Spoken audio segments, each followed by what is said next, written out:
ये सदगुरुदेव की जय। संत समाज की जय।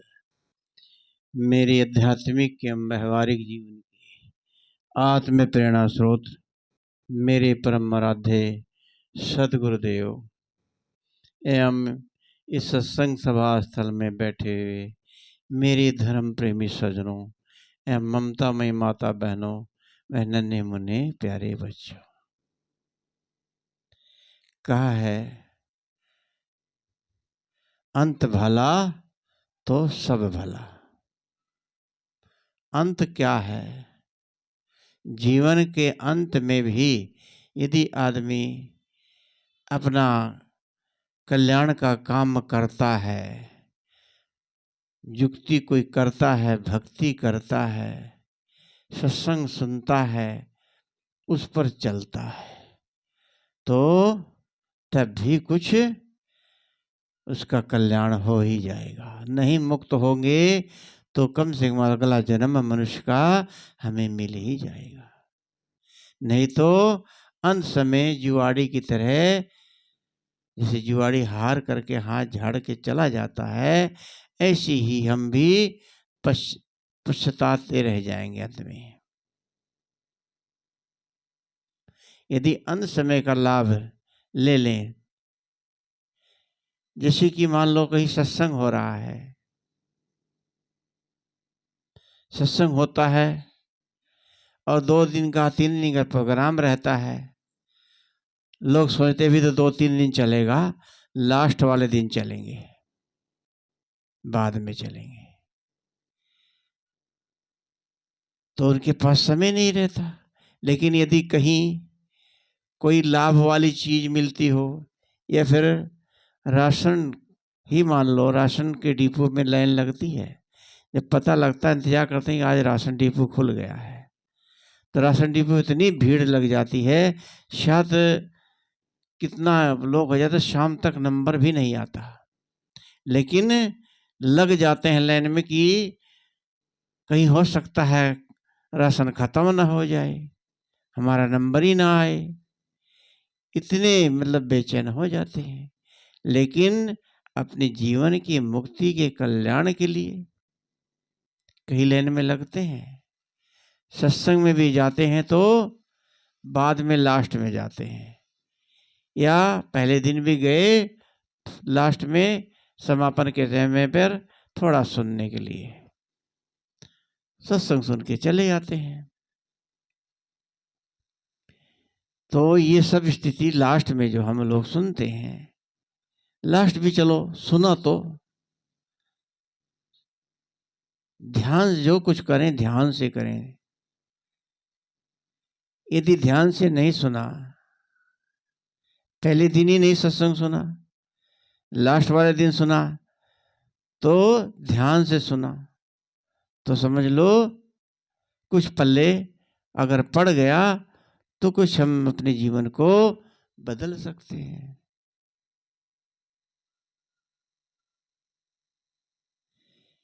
एक कहानी है कि अकबर और बीरबल के साथ जोड़ी जाती है कि अकबर ने बीरबल से पूछा, भाई मेरी हथेली के बाल क्यों नहीं है, मेरी हथेली में बाल क्यों नहीं है? तो बीरबल ने उत्तर दिया कि हजूर, आप जो है कि दिन रात दान देते हैं, दान देते देते आपके हथेली के बाल उड़ गए हैं। इतना सुन करके अकबर खुशी से नहीं समाया, पूरा खुशी में फूल गया। आप किसी की प्रशंसा यदि करते हो तो आदमी जो है ना कितना प्रसन्न होता है, खुश हो जाता है। किसी की तारीफ करो, आपकी कोई तारीफ करने लगे तो आप उसके प्रति आपका भाव अच्छा होगा। तो ऐसे ही उन्होंने कहा, सुबह से शाम तक आप दान देते हैं, आपकी गद्दी के हाथ बाल दान देते देते घिस गए हैं। तो अकबर ने कहा, वो तो ठीक है, लेकिन तुम्हारी गद्दी में बाल नहीं है, तुम्हारी गद्दी के बाल कहाँ चले गए? के हजूर कमाल करते हैं, आप जो सुबह से शाम तक रात तक दान देते हैं, उस आपके पास मैं ही रहता हूँ, उस दान को मैं ही तो लेता हूँ। और आपके बाल जो है दान देते देते घिस गए हैं, और मेरे बाल हाथ के दान लेते लेते घिस गए हैं। दान देते देते और मैं लेते लेते मेरे बाल घिस गए हैं, इसलिए हथेली के बाल आपके उड़ गए और मेरे भी उड़ गए। फिर बादशाह ने कहा, वो तो ठीक है, पर ये जो सामने संगत बैठी है, लोग बैठे हैं, इनकी हथेली के भी बाल नहीं है, इनकी हथेली के बाल कहाँ चले गए? तब बीरबल ने कहा, हजूर आप भी कमाल कर रहे हैं, आप रात भर दान देते हैं, दिन भर दान देते हैं, रात भर दान देते हैं, और ये सुबह जब होती है तो दान खत्म हो जाता है। ये लोग जो है कि सो जाते हैं रात में और दान इनको नहीं मिल पाता, तो ये दान ना मिलने की वजह से हाथ मलते रह गए। इनका बाल के बाल हाथ मलते मलते बाल उड़ गए। आपके बाल दान देते देते घट गए, उड़ गए, और मेरे बाल जो है कि दान लेते लेते उड़ गए। और इनके संगत के लोगों के बाल दुनिया के, यदि हाँ कोई समय पर कोई चीज ना मिले तो हाथ मलना पड़ता है, तो हाथ मलते मलते इनके बाल उड़ गए। इसलिए ये मौका, ये हाथ मलने का ही मौका है कि हम लोग यदि अपना कल्याण का काम ना करेंगे, बाद में क्या होगा? हाथ मलना ही पड़ेगा। हाथ मलते मलते चले जाएंगे संसार से। ये मनुष्य जीवन में जो मिला हमें, किस लिए मिला है? मानुष जन्म, कहा कभी साहब, मानुष जन्म चूके अपराधी। मानुष जन्म पा करके हमें सदगुरु कबीर साहब ने अपराधी क्यों कहा? जिस कारण से मनुष्य जीवन मिला है, इस मौके को चूक गए तो बाद में हाथ मलना ही पड़ेगा। मनुष्य जन्म चूके अपराधी, यानी हम अपराध कर रहे हैं। मनुष्य जीवन पा करके, मुक्ति के द्वार पर आ करके, ये मुक्ति का द्वार तो है, मनुष्य जीवन जो मिला है, इसी से ही हमारा कल्याण होता है। इसी मनुष्य जीवन में हम भजन कर सकते हैं, साधना कर सकते हैं, और मनुष्य जीवन पा करके भी हम चूक गए। साहब ने कहा है, ये नहीं कहा कि आप जीवन में कोई पाप कर रहे हो, कोई बुरा कर रहे हो, कोई चोरी कर रहे हो, कोई बेईमानी कर रहे हो, कोई अधर्म कर रहे हो, ये नहीं कहते। जिसलिए जीवन मिला है, तुम अपना कल्याण का काम नहीं करते तो हम अपराधी हैं। अपराधी किसे कहते हैं? जो कोई जुर्म कर देता है, जैसे कोई चोरी करता है, पकड़ के पुलिस ले जाती है, वो अपराधी कहलाती है। ऐसे ही हमको भी यमदूत पकड़ के ले जाएंगे और अपराधी की तरह ले जा करके नरक में डुबो देंगे। क्या हम ये दुख सहना पसंद करेंगे? तो गुनाह तो कर ही रहे हैं।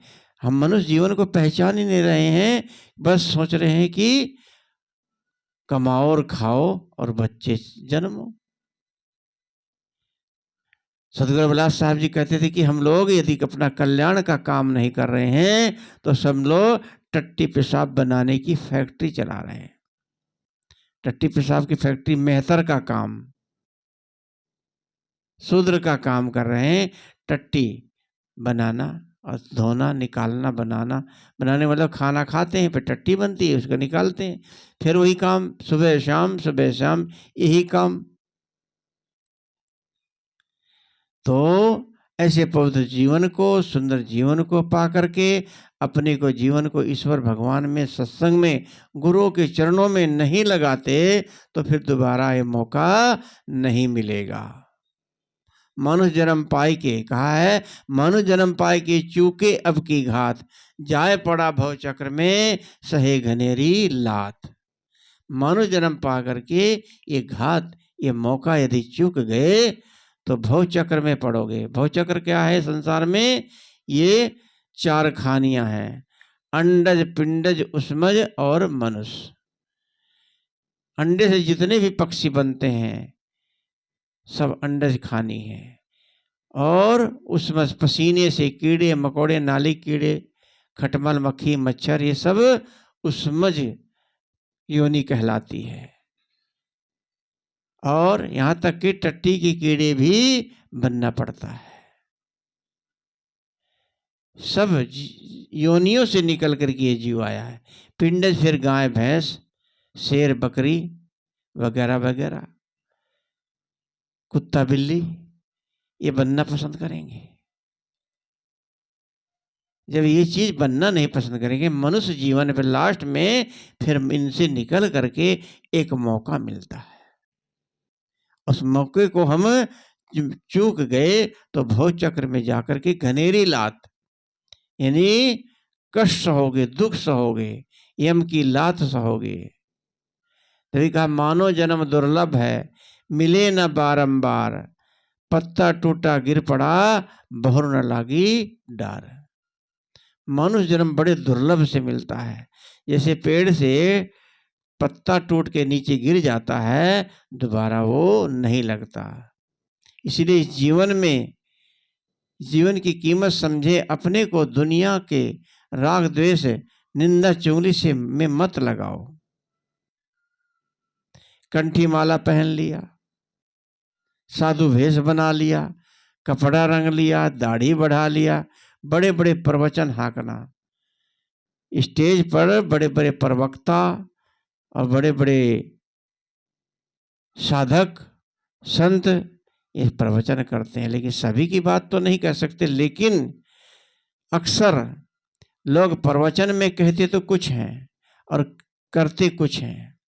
ज्ञान तो झाड़ते समाज के सुधार का, नारी सुधार, पुरुष का सुधार, समाज का सुधार।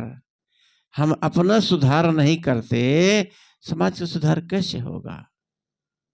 अपना सुधार का मतलब अपने में झांकें। क्या हम किसी की निंदा चुगली करते हैं? किसी की बुराई करते हैं?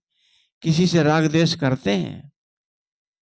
जब ये चीजें हमारे अंदर हैं, हमारे अंदर घूमता रहता फला व्यक्ति ऐसा है, जब तक उसकी निंदा बुराई चुगली नहीं कर देंगे उनका मन शांत नहीं रहता।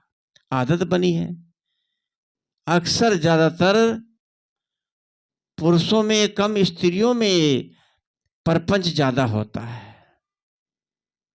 स्त्री चाहे वो गृहस्थ में हो चाहे विरक्त में हो, स्त्रियों में परपंच इतना होता है कि दो इकट्ठे हो जाएंगे तो एक दूसरे की निंदा चुगली करेंगे। साधु बन के भी स्त्रियां साधु बनती, लेकिन उनमें भी ये कमियां नजर आती, देखी जाती हैं। राग द्वेष, एक दूसरे की निंदा बुराई, एक दूसरे को नीचा दिखाना। मतलब क्या है? स्त्री पुरुष में तभी अंतर नहीं है जब ये दोनों का स्वभाव एक जैसा रहे। हम कहते तो उधर की स्त्री पुरुष में कोई अंतर नहीं है, सबको समान, सबका मोक्ष उसी तरह होना है, सबकी रहनी उसी तरह है, सबका मन उसी तरह है, सबके विचार उसी तरह हैं। लेकिन हम लोग स्त्री स्वभाव अपना कहाँ छोड़ते हैं?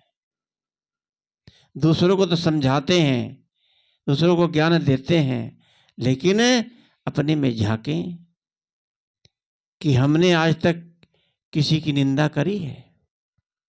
यदि आप ऐसे हैं तो आप, स्त्री पुरुष में कोई अंतर नहीं है, आप भी एक महान संत, महान प्रवक्ता, महापुरुष में गिने जाओगे। कितने बड़े बड़े महापुरुष हुए, साधिकाएं हुई जिनका नाम है, उनके अंदर हमने देखा कहीं परपंच नहीं, कोई परपंच नहीं रहता था, इतने विचारवान। अब नाम यहाँ किसका लिया जाए? हमारे पोटिया डी के माता जी थी, इतनी सरल, इतनी अच्छी कि क्या कहना। बहुत कोमल भाषा, और उनका साधु साधिकाओं का आश्रम बनाया। और उनके विचारों पर लोग कुछ चले हैं, चल भी रहे हैं, लेकिन उन्हीं से निकले हुए, सदगुरु अभिलाष साहब से निकले हुए कि अपने को उन्होंने बिल्कुल नहीं बदला है। वही रहनी, वही गहनी, वही परपंच, वही निंदा, वही चुगली। तो मतलब क्या हुआ?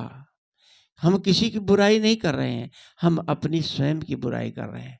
कहा है किसी की तरफ एक उंगली उठा का इशारा करो, उंगली उठाओ तो 3 उंगलियां अपनी ओर उठ जाती हैं। तो इसलिए हमें अपने कल्याण के लिए किसी में मत उलझो। कौन कैसा है, उसे हमें क्या मिलने वाला है, हमें क्या लाभ मिलेगा। हाँ, अगर इतना हो सके आप उसका सुधार कर दो। सुधार कर दोगे तो हो सकता है आपको भी पुण्य मिलेगा। कोई गलत है, ठीक नहीं हो रहा है, उसके पीछे भी ना पड़ो, लेकिन आप उसकी निंदा चुगली करके उसको और बढ़ावा दे रहे, उसको उसको आपके प्रति नफरत पैदा हो जाती है। फिर मतलब क्या है? रिश्ता आप बड़ा प्रेम का रखते हैं, रिश्ता आप गुरु भाई का, गुरु बहन का, भाई बहन का ये रिश्ता रखते हैं, लेकिन उस रिश्ते में आप अंदर ही अंदर छुरी चलाते हैं। और रिश्ते का मतलब क्या हुआ? अगर पता लगे कि मेरे खास ने मेरे पीछे मेरी निंदा की, चुगली की, तो क्या रिश्ता वो मजबूत रहेगा? दरार पड़ जाएगी। इसलिए हम साधु होकर के भी अगर ऐसा करें तो बेकार है साधु होना। हमें दूसरों को सुधार करना है, पहले अपना सुधार करें।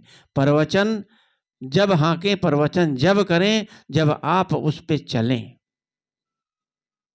पहले स्वयं का सुधार करें, तब दूसरे को सुधार करना चाहिए। समाज के अंग हम भी हैं। हमें अगर हमने अपना सुधार कर लिया, अगर हम कोई गलत काम करते हैं, बीड़ी सिगरेट पीते हैं, नशा करते हैं, आज हमने नशा करना छोड़ दिया, समझ लो एक आदमी का सुधार हो गया। और भी जो हमारे अंदर त्रुटियां कमियां हैं उनका सुधार कर लो, बस आपकी मुक्ति भी है, कल्याण भी है। तो इस पवित्र जीवन को पाकर, सुंदर जीवन को पाकर के हम अपने को कहां ले जा रहे हैं? मुक्ति के दरवाजे पे आकर, ये स्वतंत्रता, स्वतंत्र धाम है।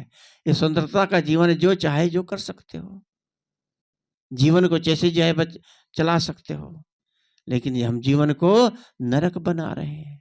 जीवन को अच्छा कहाँ बना? अपने से प्रश्न करो कि क्या जीवन में हमारे कोई गलतियां नहीं हुई, जीवन में हमारे कोई कमियां नहीं है। पहले स्वयं की कमियों को देखो, दूसरे की कमी निकालने की फुर्सत ही नहीं है। जीवन भर यदि हम अपनी गलती को देखेंगे, दूसरी गलती नजर ही नहीं आएगी। इसलिए मेरे बंधुओं, ये कि हमें जीवन हमें बार बार नहीं मिलता है, नहीं तो बाद में हमें भी हाथ मलना पड़ेगा। हाथ मलते रह जाओगे, ये जीवन ऐसे ही चला जाएगा। तो इन्हीं शब्दों के साथ मैं अपनी वाणी को विराम देता हूँ। अंत भला सबका भला। बोले सदगुरुदेव की जय। वंदन है जी।